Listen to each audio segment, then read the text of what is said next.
আজকে যেটা করেছো দ্বিতীয় দিন যেন এরকম কাজ কোনোদিনও না করো, ঠিক আছে? তুমি প্রথমে আসতে বলো ভাই, আসতে বলার মতো কাজ করেছো তুমি। আসতে বলো, আসতে বলো। তুমি এমন ভাবে চিল্লাচ্ছ, পুরো পাড়া ফাড়া বা সবাইকে জানিয়ে দিচ্ছ তুমি।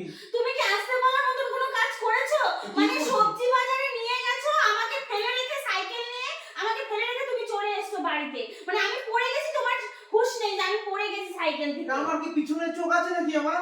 কেন তুমি বুঝতে পারো না পিছনে চোখ নেই? বুদ্ধি তো কিছু আছে, সাইকেলটা হালকা হয়ে যায়, সাইকেলটাকে ধাক্কা লাগে, বোঝো না তুমি?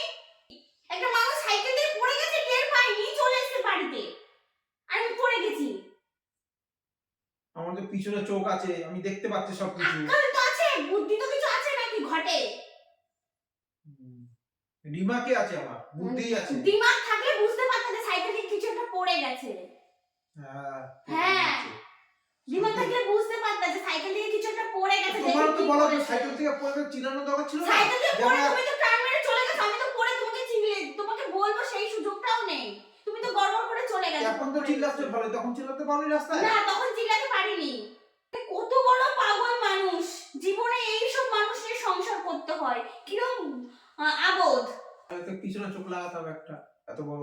হ্যাঁ, যারা জিনিস পেছনে করে নিয়ে যায় তাদের পেছনেও দুটো করে চোখ আছে, তাই না? যাদের পেছনে জিনিস নিয়ে যায় তাদের পেছনে দুখানা করে চোখ লাগানো থাকে, পড়ে যায় কি না যায় দেখে পেছনে চোখ দিয়ে। কি তাকিয়ে আছো কি তুমি? এমন ভাবে তাকাচ্ছো যেন অন্যায় আমি করেছি, তুমি করনি।